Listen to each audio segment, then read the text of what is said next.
possíveis. Tá certo? Melhor a gente fazer assim para não parecer que a gente está fazendo gráfico de Feynman, né? Porque ainda resta uma opção, a partícula pode interagir com ela mesma, né? Mas ela pode dar soco na cara dela mesmo, então não sei o quê. No final, entende? Nada vai acontecer. Entende? No final, quando você for medir a partícula, ela continua lá, com o mesmo momento original, com a mesma massa. Eu me machuco porque eu tenho estrutura, né? Eu tenho um braço, né? Esse braço pode machucar um outro pedaço da minha cara, né? Etc. Mas a partícula não tem estrutura nenhuma. O que ela pode fazer? Ela tem um momento original, ela tem que continuar com esse momento. Ela tem a carga, tem que continuar com essa carga. Ela tem um spin, a projeção de spin, tem que continuar com essa projeção de spin. Não pode acontecer nada com ela. Não pode acontecer nada com ela. Né? Então, o que você está vendo aqui é o seguinte: o que é um processo conexo? O que é uma matriz S conexa? É o que sobra depois que você desconta a falta de interação entre as partes do seu sistema. Isso aqui seria uma situação em que a partícula 1 não interagiria com a partícula 2. Professor, por exemplo, se eu pegasse uma partícula 1 no laboratório, partícula 2 no outro laboratório, então aquela matriz conexa, que teria a interação das duas, tem que se anular. Tende a zero, então a matriz S total fica igual a das partes. A das partes não interagentes. Isso, só as partes não interagentes. Isso mesmo, exatamente isso. Né? Então, sempre que acontecer que tiver várias, eu faço isso recursivamente, pego todas essas partes, várias possibilidades. Isso aí. E quando tiver afastado algum laboratório do outro, eu simplesmente pego a parte disso que clusteriza as duas partes e o resto tende a zero. Isso. Agora, esse resto tende a zero é a parte importante. Por exemplo, quando a gente falou lá da seção de choque, né, a gente estava com aquele problema das deltas, né, de delta ao quadrado, essas coisas todas. A gente estava com esse problema. A gente resolveu o problema da seção de choque, o problema da probabilidade de transição, né, para a matriz S, impondo uma condição. A condição de que não houvessem processos desconexos, porque processos desconexos iam introduzir mais deltas ainda no meio da história. Aqui eu teria uma delta de 1 menos 3, de 2 menos 4. Né? Então, o que sobra lá na probabilidade de transição, ou na taxa de transição, não importa, é a matriz S conexa. Não é a matriz S normal, é a matriz S conexa que entra lá, que entra na seção de choque. Dá para perceber isso? Porque você, lá, quando a gente falou das taxas de transição, se a gente considerasse processos assim, não podia considerar. Se a gente considerasse processos assim, a gente estava ferrado com subdeltas de conservação. Né? E aí a gente arrumou um argumento físico. Pô, isso aqui é uma situação que a partícula não interage uma com a outra. Para que eu vou prestar atenção nisso? Então, é mais para individual. Para cada Pois é, eu só estou interessado, isso a gente falou lá, eu só estou interessado em processos onde todas as partículas interagem com todas elas. Né? Isso, inclusive, me resolve o problema técnico das deltas. Né? Mas, observe que essa matriz S conexa é exatamente o objeto que vai entrar nas taxas de transição lá. É esse cara aí, pelas hipóteses todas que nós fizemos. Tá certo?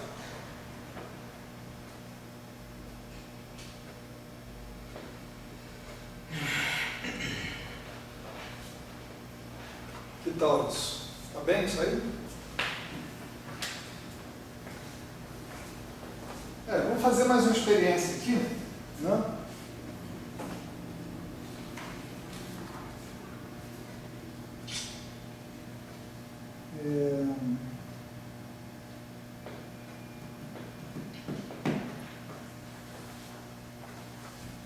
Vamos pegar essa expressão que a gente obteve aqui, né? E lembrar, né, que esses S31 e S42 eles são deltas, né, na verdade. Então, o S3412, né, original, conexo, né, ele é o S3412 completo, né, menos esse objeto que está aqui, que é uma delta 3 menos 1, delta 4 menos 2,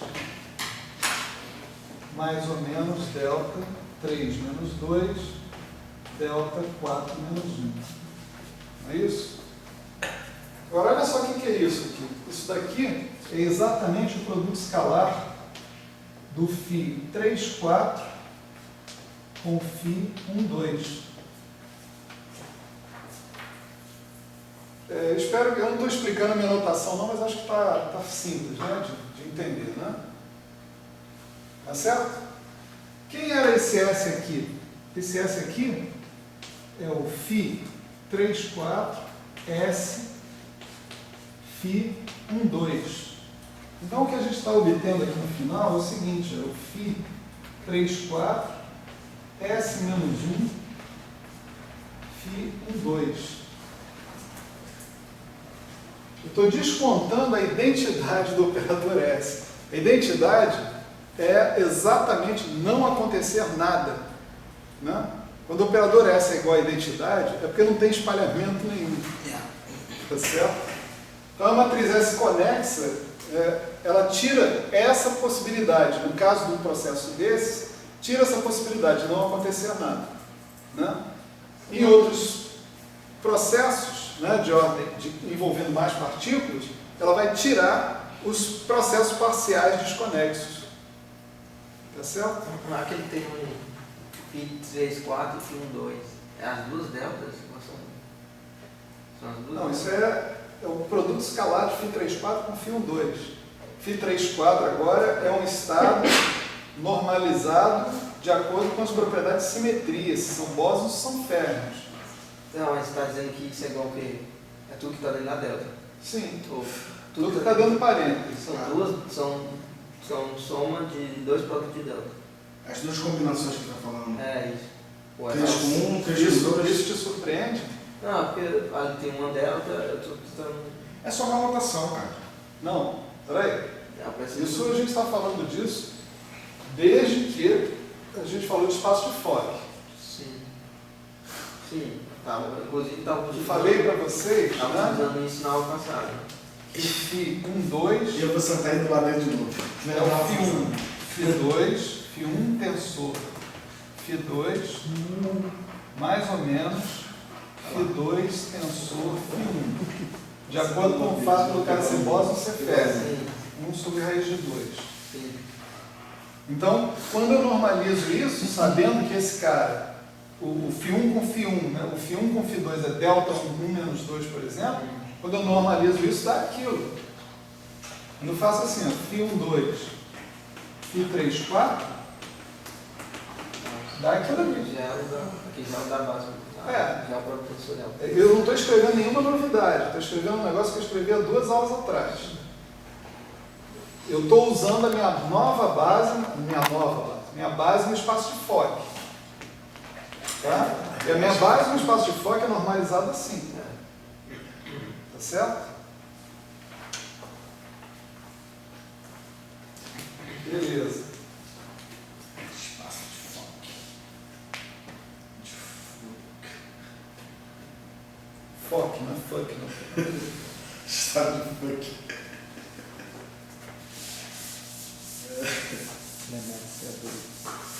Pô, 8h30 da noite, você quer que eu pense que em Fock? Eu quero pensar em Fock.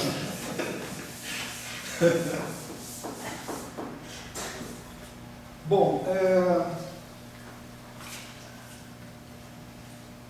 eu acho que vale a pena a gente fazer um exemplo de um estado de 3 partículas e aí encerrar por hoje, né?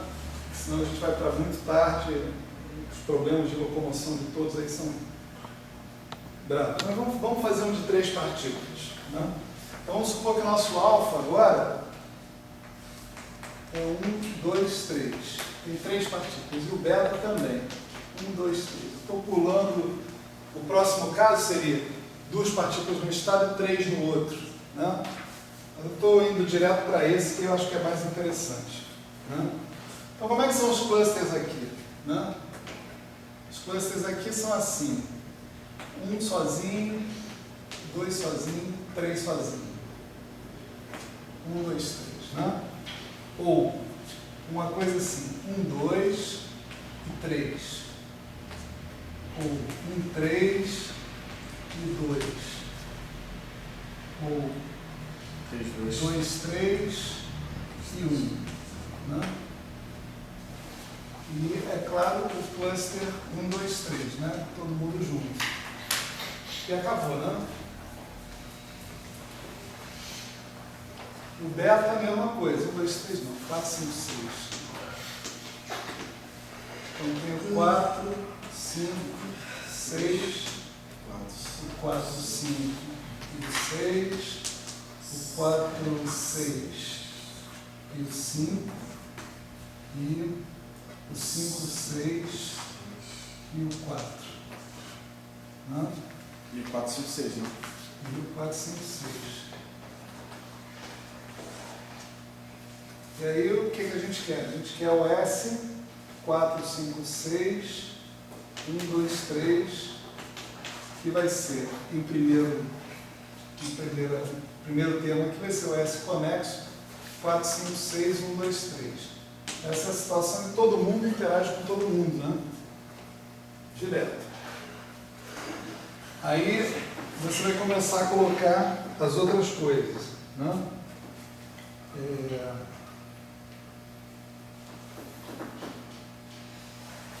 Você pode colocar, por exemplo, um termo desse tipo, S conexo, 4, 5, 1, 2, vezes o S conexo,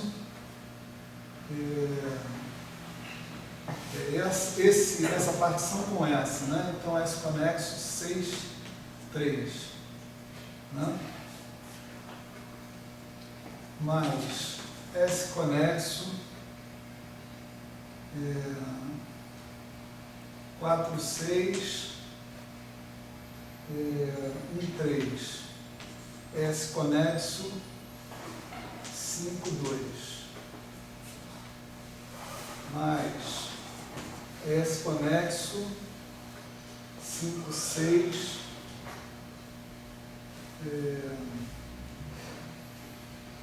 2, 3, o S conexo 4, 1. E os que são separados sozinhos? Vai ser 3S? Hã? O 1, o 2 e o 3 sozinho. Olha só. Ah, vai ser 1. Exatamente, vai ter esses aí também. Aí vai ter os termos com mais e menos. Vão aparecer com as outras combinações que estão aparecendo ali. Depois você tem S conexo, por exemplo, 4, 1, S conexo 5, 2, S conexo 6, 3. Né? Vai ser com 3. Mais ou menos. S conexo 4, 2, S conexo 5, 1, S conexo 6, 3. Né? Mais ou menos, etc. e tal. Qual é essa 4, 1, 5, 2, 6, 3? 4, 1, 5, 2, 6, 3. Qual o problema? Não dei calma. 4 com 1. 4 com 1, 5 com 2, 6 com 3. As combinações de pares. Vou ter mais combinações. 2 com 2.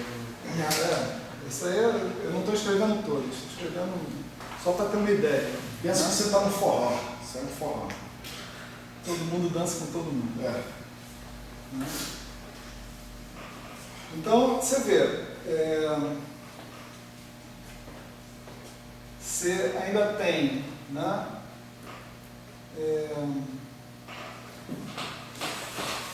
se você botar 3 caras num estado, né, você está ferrado, você tem que botar 3 no outro de novo, porque senão, você pegar, por exemplo, 4, 5, 6, com esse cara que está aqui, o 1 vai ficar com 0. Ah, tem isso. Então esse cara não está presente dentro dessa combinação que está aí. Agora observa bem, se você quiser definir o S conexo 4, 5, 6, 1, 2, 3, você passa tudo isso para o outro lado, fica o S normal, 4, 5, 6, 1, 2, 3, menos caras que você conhece. Ó. Você conhece agora o S conexo 4, 5, 1, 2, você conheceu lá da outra. Então é um recursivo do recursivo. Exatamente. Esse S conexo 6, 3 você conhece também. Então tudo que está para cá, você conhece. Portanto, você pode definir a sua amplitude conexa como sendo a amplitude total menos esses termos. Né? Então, por exemplo, você tem isso aqui, né? Conexo vai ser esse cara aqui, que é o total, né? Menos coisas agora assim, ó.